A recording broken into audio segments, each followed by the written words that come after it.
पूस की रात, एक गरीब किसान की कहानी जो आपको सोचने पर मजबूर कर देगी। हल्कू ने आकर स्त्री से कहा, सहना आया है, लाओ जो रुपए रखे हैं उसे दे दूं, किसी तरह गला तो छूटे।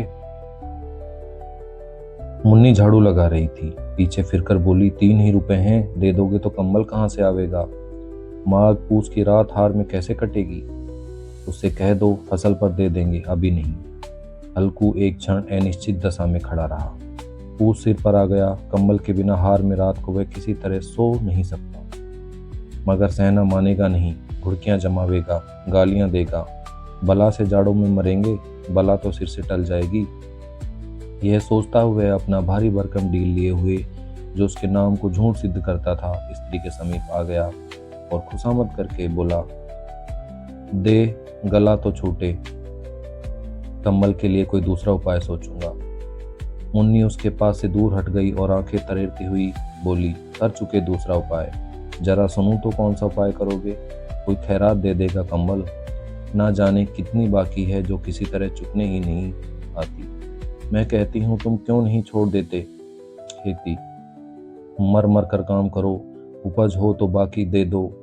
चलो छुट्टी हुई, बाकी चुकाने के लिए ही तो हमारा जन्म हुआ है, पेट के लिए मजदूरी करो, ऐसी खेती से बाज आए। मैं रुपए ना दूंगी। हल्कू उदास होकर बोला, तो क्या गाली खाऊं? मुन्नी ने तड़प कर कहा, गाली क्यों देगा, क्या उसका राज है? मगर यह कहने के साथ ही उसकी तनी हुई भौहें ढीली पड़ गई। हल्कू के उस वाक्य में जो कठोर सत्य था, वह मानो एक भीषण जंतु की भांति उसे घूर रहा था। उसने जाकर आले में रखे रुपए निकाले और लाकर हल्कू के हाथ पर रख दिए। फिर बोली, तुम छोड़ दो अब से खेती,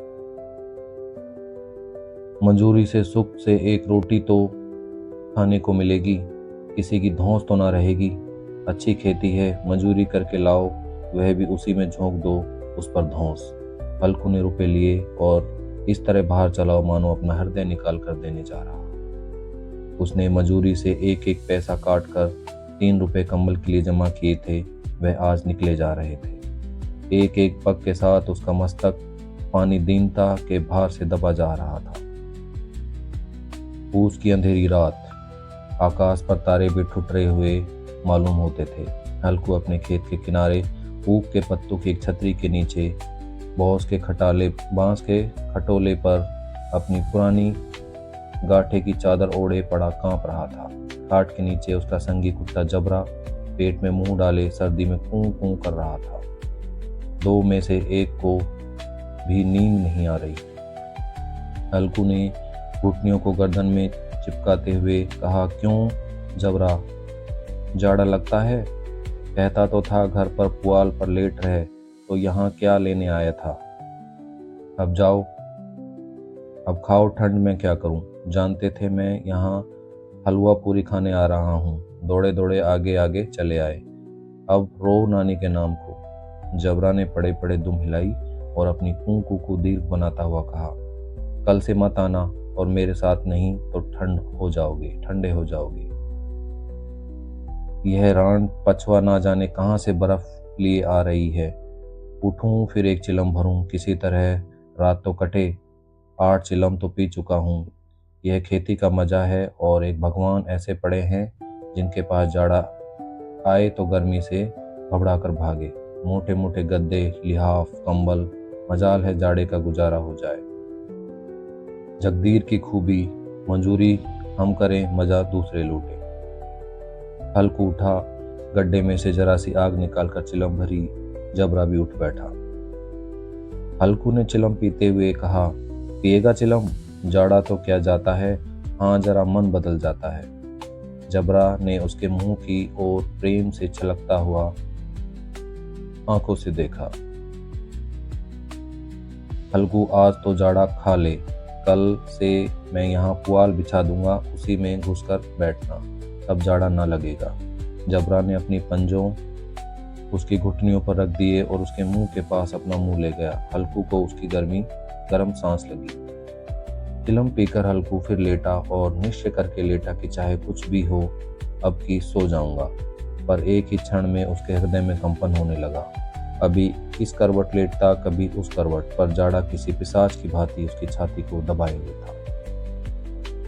जब किसी तरह वह ना रह गया तो जबरा को धीरे से उठाया और उसके सिर पर थपथपाकर उसे अपनी गोद में सुला लिया। कुत्ते की देह से जाने कैसी दुर्गंध आ रही थी, पर वह उसे अपनी गोद में चिपकाते हुए ऐसे सुख का अनुभव कर रहा था जो इधर महीनों से उसे ना मिला। शायद जबरा यह समझ गया था कि स्वर्ग यही है, और हल्कू की पवित्र आत्मा में जो उस कुत्ते के प्रति घृणा की गंध तक न थी। उसने किसी अभिन्न मित्र या भाई को भी वह इतना ही तत्परता से गले लगाता।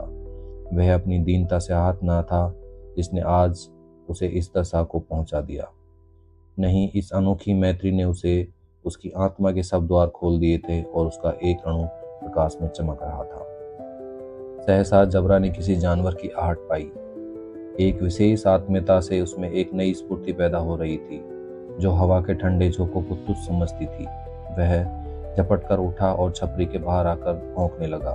हल्कू ने उसे कई बार चूम कर बुलाया, पर वह उसके पास न आया। हार में चारों तरफ दौड़ता भूखता रहा। एक क्षण के लिए आ भी जाता तो तुरंत फिर दौड़ता। कर्तव्य उसके हृदय में अरमान की भांति उछल रहा था। 1 घंटा और गुजर गया। रात ने शीत को हवा में धधकाना शुरू किया। हल्कू उठा, बैठा और दोनों घुटनों को छाती में मिलाकर सिर को उसमें छुपा लिया। फिर भी ठंड कम ना हुई। ऐसा जान पड़ता था सारा रक्त जम गया है, धमनियों में रक्त की जगह हिम बह रही है। उसने झुककर आकाश की ओर देखा। अभी कितनी रात बाकी है। सप्तर्षि अभी आकाश में आधे भी नहीं चढ़े। ऊपर आ जाएंगे तब कहीं सवेरा होगा। अभी पहर से ऊपर रात है। हल्कू के खेत में कोई एक गोली के टप्पे पर आमों का एक बाग था। पतझड़ शुरू हो गई थी। बाग में पत्तियों का ढेर लगा हुआ था। हल्कू ने सोचा चलकर पत्तियां बटोरूं और उन्हें जलाकर खूब तापूं। रात को कोई मुझे पत्तियां बटोरते देख ले तो समझे कोई भूत है, कौन जाने कोई जानवर ही छिपा हो। मगर तब वो बैठे नहीं रह जाता। उसके पास के अरिहर के खेत में जाकर कई पौधे उखाड़ लिए और उनका एक झाड़ू बनाकर हाथ में सुलगता हुआ उपला लिए बगीचे की तरफ चला। जबरा ने उसे आते देखा, पास आया और दुम हिलाने लगा। हल्कू ने कहा, अब तो नहीं रहा जाता जबरू, चलो बगीचे में पत्तियां बटोर कर तापें। ताते हो जाएंगे तो फिर आकर सोएंगे। अभी तो बहुत रात है। जबरा ने कूकू करके सहमति प्रकट की और आगे बगीचे की ओर चला। बगीचे में खूब अंधेरा छाया हुआ था और अंधकार में निर्दय पवन पत्तियों को कुचलता हुआ चला जाता था। वृक्षों से ओस की बूंदें टप टप टपक रही थी। एकाएक एक झोंका मेहंदी के फूलों की खुशबू लिए हुआ आया। हल्कू ने कहा, कैसी अच्छी महक आई जबरू, हमारी नाक में भी तो सुगंध आ रही है। जबरा को कहीं जमीन पर एक हड्डी पड़ी मिल गई थी। उसे चचोड़ रहा था। हल्कू ने आग जमीन पर रख दी और पत्तियां बटोरने लगा। जरा देर में पत्तियों का ढेर लग गया। हाथ ठिठुर जाते थे, नंगे पांव गले जाते थे और वह पत्तियों का पहाड़ खड़ा कर रहा था। इसी अलाव में वह ठंड को जलाकर भस्म कर देगा। थोड़ी देर में अलाव जल उठा। उसकी लौ ऊपर वाले वृक्ष की पत्तियों को छूकर भागने लगी। उस अस्थिर प्रकाश में बगीचे के विशाल वृक्ष ऐसे मालूम होते थे मानो उस अथाह अंधकार को अपने सिरों पर संभाले हुए हों। अंधकार के उस अनंत सागर में यह प्रकाश एक नौका के समान हिलता मचलता हुआ जान पड़ता था। हल्कू अलाव के सामने बैठा आग ताप रहा था।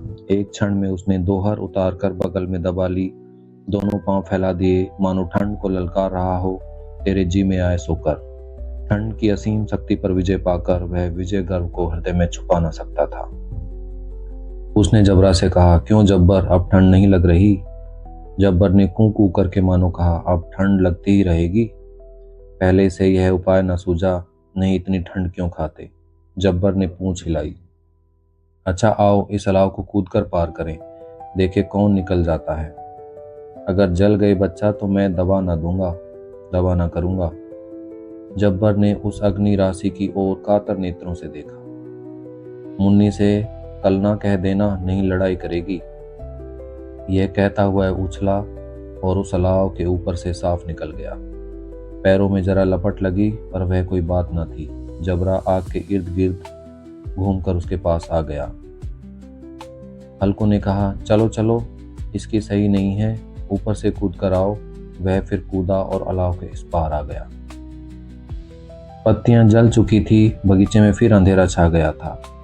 राख के नीचे कुछ कुछ आग बाकी थी जो हवा का झोंका आ जाने पर जरा जाग उठती थी, पर एक क्षण में फिर आंखें बंद कर लेती।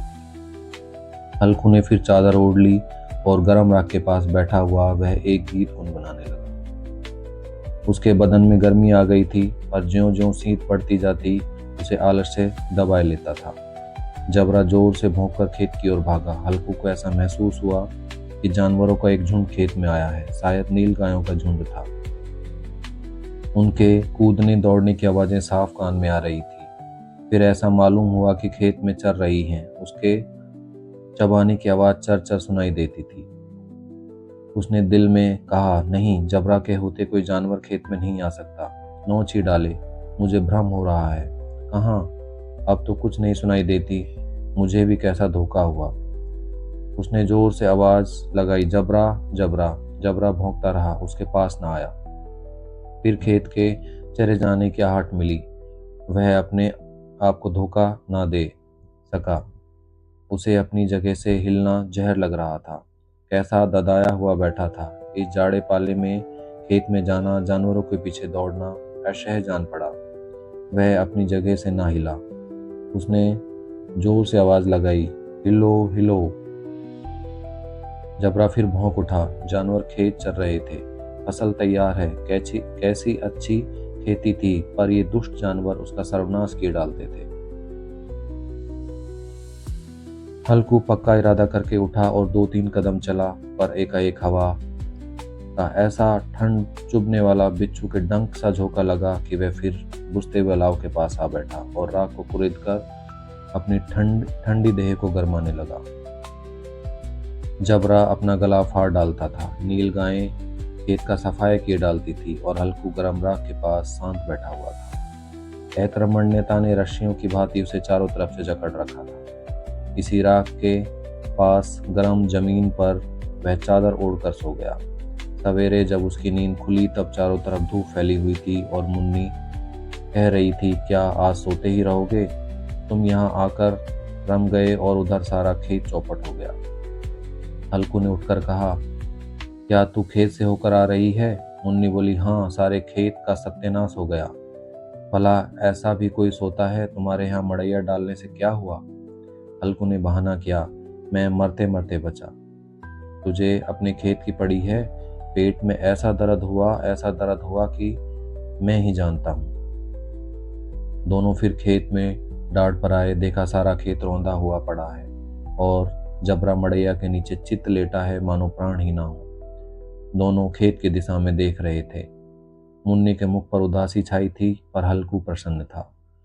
मुन्नी ने चिंतित होकर कहा, अब मजूरी करके मालगुजारी भरनी पड़ेगी। हल्कू ने प्रसन्न मुख से कहा, रात को ठंड में यहाँ सोना तो नहीं पड़ेगा। एक किसान की गरीबी की पराकाष्ठा देखो कि उनके पास ओढ़ने के लिए कंबल भी नहीं है। इसके प्रश्न उत्तरों और इससे संबंधित अन्य जानकारी के लिए अगला वीडियो जल्द अपलोड करूंगा। तब तक एक बार फिर से इसका रिवीजन कर लीजिए।